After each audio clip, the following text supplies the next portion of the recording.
Hello students, welcome back to crash biology. आज के lecture में हम देखेंगे फ्लावर की मॉर्फोलॉजी, क्योंकि हम BSc first year second semester की यूनिट 5 पढ़ रहे हैं जो कि एंजियोस्पर्म मॉर्फोलॉजी है।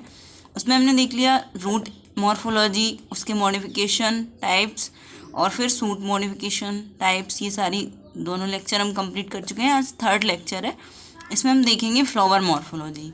मॉर्फोलॉजी का मतलब होता है बाहर जो आउटर स्ट्रक्चर हमें दिखाई देते हैं वो उन सबकी अच्छे से कंप्लीटली स्टडी करना, उसको मॉर्फोलॉजी बोलते हैं। तो हम आज फ्लावर मॉर्फोलॉजी देखेंगे। तो चलिए स्टार्ट करते हैं। Flower is the most characteristic structure of angiosperm. इस स्टेटमेंट का मतलब क्या होता है? इस स्टेटमेंट का मतलब होता है कि सबसे ज़्यादा अगर हम एंजियोस्पर्म को पहचानते हैं तो किस कैरेक्टर से? फ्लावर से। फ्लावर उनका सबसे इम्पोर्टेंट कैरेक्टर है। फ्लावर अगर प्रेजेंट है प्लांट में तो वो प्लांट एंजियोस्पर्म है। It is a complex unit consisting typically of those parts which directly और indirectly contribute to the process of reproduction. ये कॉम्प्लेक्स यूनिट है जिसमें वो पार्ट्स प्रेजेंट होते हैं जो पार्ट्स डायरेक्टली या इनडायरेक्टली रिप्रोडक्शन में कंट्रीब्यूट करते हैं। Morphologically, flower represents a short and compact branch which has ceased growth in length and bears lateral appendages. Morphologically बाहर से देखने में हमें जो दिखाई देता है फ्लावर का स्ट्रक्चर, वो क्या रिप्रेजेंट करता है? एक शॉर्ट और कॉम्पैक्ट ब्रांच रिप्रेजेंट करता है जिसकी ग्रोथ सीज हो चुकी है, रुक चुकी है, लंबाई में बढ़ना वो बंद कर चुका है और उसमें लेटरल अपेंडेजेस प्रेजेंट है। Thus, flower may be defined as a modified shoot meant essentially for the reproduction of a plant. तो इसीलिए फ्लावर क्या होता है? एक मॉडिफाइड सूट होता है जो कि इसेंशियली रिप्रोडक्शन के लिए बना है। The flower usually develops as a branch from a bud growing in the axil of a small leaf like structure known as bract. जो फ्लावर होता है वो कहाँ पर डेवलप करता है? एक ब्रांच की तरह डेवलप करता है एक बड से। और कहाँ पे डेवलप करता है? एक्सिल्स में। स्मॉल लीफ लाइक स्ट्रक्चर होते हैं उनकी एक्सिल में, जिन्हें हम ब्रैक्ट बोलते हैं। A stalk called pedicel supports the flower in the axil of the bract. एक स्टॉक होता है जिसे हम पेडिसल बोलते हैं, वो सपोर्ट करता है फ्लावर को, उसकी के ऊपर फ्लावर लगा हुआ होता है। The upper swollen end of pedicel called receptacle और thalamus bears all the floral parts. और जो ब्रैक्ट एक्चुअली होता है, जो पेडिसल उसका अपर पार्ट होता है उसको बोलते हैं रिसेप्टिकल या थैलेमस। उस पर ही सारे फ्लोरल पार्ट प्रेजेंट होते हैं, जैसे पेटल्स, सेपल्स, ओवरी, स्टेमन्स, ये सारे पार्ट्स उस थैलेमस पे प्रेजेंट होते हैं। तो पहले हम देख लेते हैं डायग्राम। इस डायग्राम में हम देख लेंगे क्या क्या है फ्लावर के पार्ट्स। इसमें डायग्राम शो किया गया है मॉर्फोलॉजी ऑफ फ्लावर। तो ये एलएस स्ट्रक्चर है जो शो कर रहा है वेरियस पार्ट्स ऑफ फ्लावर। इसमें सबसे पहले हमें दिखाई दे रहा है ये पेडिसल, इसमें ये सपोर्ट करता है फ्लावर को, स्टॉक ऑफ फ्लावर है। उसके बाद ये रिसेप्टिकल, इसको थैलेमस बोला जाता है।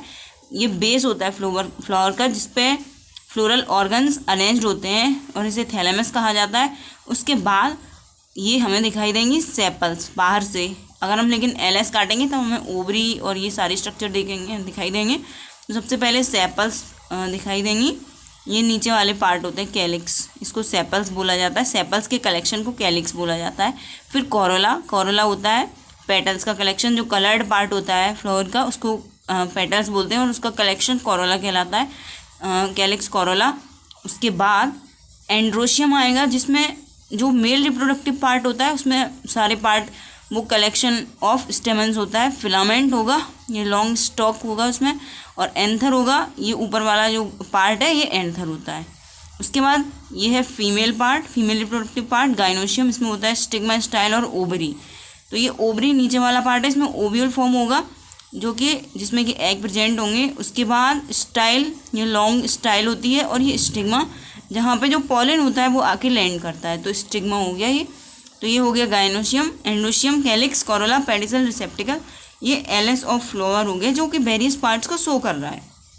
तो ये हमने देख लिया मॉर्फोलॉजी डायग्राम के हेल्प से। अब हम फ्लावर के डिफरेंट पार्ट्स हैं उनकी स्टडी करेंगे। Parts of a typical flower. A typical angiospermic flower consist of 4 different sets of parts, calyx, Corolla, androecium and gynoecium. जैसा कि हमने अभी देखा था डायग्राम में, टिपिकल एंजियोस्पर्मिक फ्लावर में क्या क्या होता है? 4 डिफरेंट सेट्स होते हैं पार्ट्स के, इन्हें बोला जाता है कैलिक्स, कोरोला, एंडोशियम और गाइनोशियम। कैलिक्स क्या होता है? Collection of sepals. कोरोला होता है कलेक्शन ऑफ पेटल्स। एंडोशियम होता है कलेक्शन ऑफ स्टेमन्स। और गाइनोशियम होता है जिसमें 3 पार्ट्स होते हैं, ओवरी और स्टाइल और स्टिग्मा। ये हो गया पार्ट्स। ये of these calyx and corolla together known as accessory और helping whorls which because they have only secondary function in reproduction such as protection of flower in bud condition and attraction of insects for pollination। तो इनमें से ये 4 जो parts हैं, इनमें से 2 parts हैं जो कैलिक्स और कोरोला हैं, उनको क्या कहा जाता है? एक्सेसरी या हेल्पिंग होल्स।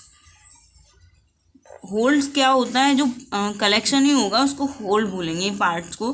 तो ये एक्सेसरी या हेल्पिंग होल्ड कहलाते हैं क्योंकि ये डायरेक्टली रोल प्ले नहीं करते हैं रिप्रोडक्शन में। ये सिर्फ इनका फंक्शन होता है फ्लावर का प्रोटेक्शन जब बड कंडीशन में होता है फ्लावर, या फिर जो इंसेक्ट होते हैं उनको अट्रैक्ट करना for pollination.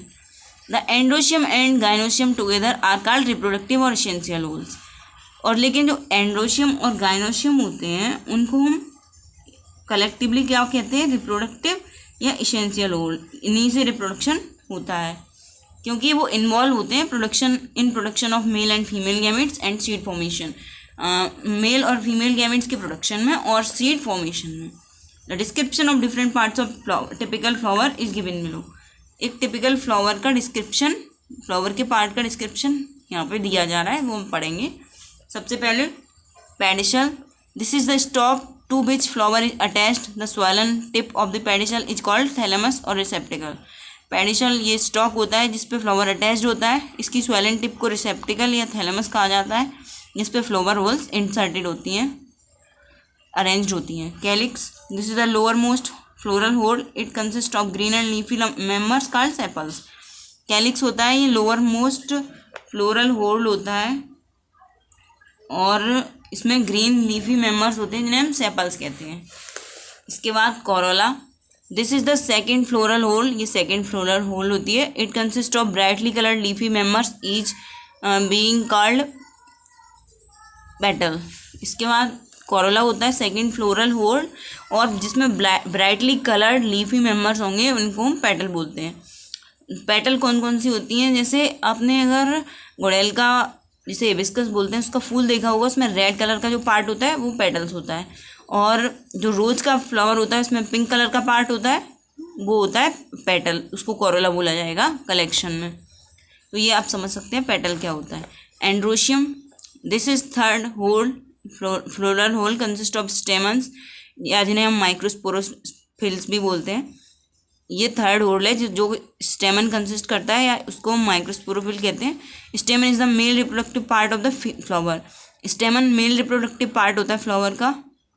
Each स्टेमन is made of a long stock like filament, 2 pollen grains bearing antherlopes and tissue that joins the antherlopes called connective। हर एक स्टेमन में क्या होता है? एक long stock like filament present होता है और 2 pollen grains होते हैं जिनमें एंथर प्रेजेंट होता है, एंथरलोप्स प्रेजेंट होते हैं, और टिश्यू एक कनेक्ट करता है उन एंथरलोप्स को, उसको बोलते हैं connective. Each anther lobe is made of 2 chambers known as pollen sacs और माइक्रोस्पोरेंजिया। हर एक एंथरलोप में 2 चैम्बर्स प्रेजेंट होते हैं, उनको हम बोलते हैं पॉलन सैक या microsporangia. Thus there are 4 microsporangia in one anther. तो इसी तरह से 4 माइक्रोस्पोरेंजिया होते हैं हर एक एंथर में। अब गाइनोशियम देखेंगे। गाइनोशियम जो कि फीमेल रिप्रोडक्टिव स्ट्रक्चर्स होते हैं। This fourth and last floral whorl consist of carpels या मेगास्पोरोफिल्स। ये फोर्थ और लास्ट फ्लोरल होल है जिसमें कार्पल्स प्रेजेंट होते हैं, या हम जिन्हें मेगास्पोरोफिल्स भी कह सकते हैं। कार्पल्स आइदर अकर सिंगली और fuse to form gynoecium. Carpels अकेले भी प्रेजेंट हो सकते हैं या फ्यूज करके एक गाइनोशियम भी बना सकते हैं। It differentiated into ovary, style and stigma. ये ओवरी, स्टाइल और स्टिग्मा में डिफ्रेंशिएटेड होता है। Ovary is the ovule bearing part. This hole represents the female reproductive part of the flower. ये डिफ्रेंशिएटेड होता है ओवरी, स्टाइल और स्टिग्मा में, और ओवरी ओव्यूल bearing पार्ट होता है और ये होल रिप्रेजेंट करता है female reproductive part of the flower को। तो ये हमारी हो गई फ्लावर की मॉर्फोलॉजी। बाकी बहुत सारे टर्म्स रिलेटेड होते हैं, गाइनोशियम के टाइप्स, एंड्रोशियम के टाइप्स, कोरोला के टाइप्स और इनकम्प्लीट, कंप्लीट फ्लावर। ये सारे टर्म्स अभी आपके लिए इम्पोर्टेंट नहीं है क्योंकि ये आपको यूजफुल आपके लिए होंगे जब आपका थर्ड सेमेस्टर होगा जिसमें आप फैमिलीज पढ़ेंगे टैक्सोनॉमी, तब। तो अभी ये इम्पोर्टेंट नहीं है, बहुत सारे और टर्म्स हैं तो उनको हम बाद में देखेंगे। तो ये हो गया आज का हमारा लेक्चर कंप्लीट, जिसमें हमने देखा फ्लावर की मॉर्फोलॉजी, फ्लावर में कौन कौन से पार्ट होते हैं, कौन कौन से होल्ड्स होते हैं। तो ये सारा हमारा कंप्लीट हुआ।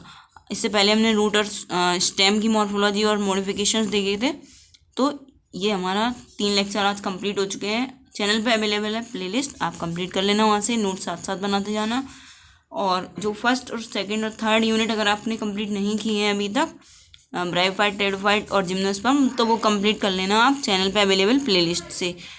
तो अगर चैनल पे नए हैं तो subscribe the craze biology, video को ज़्यादा से ज़्यादा लाइक करें, शेयर करें, और अगर कोई डाउट है तो वो कमेंट भी कर दें। Thanks for watching.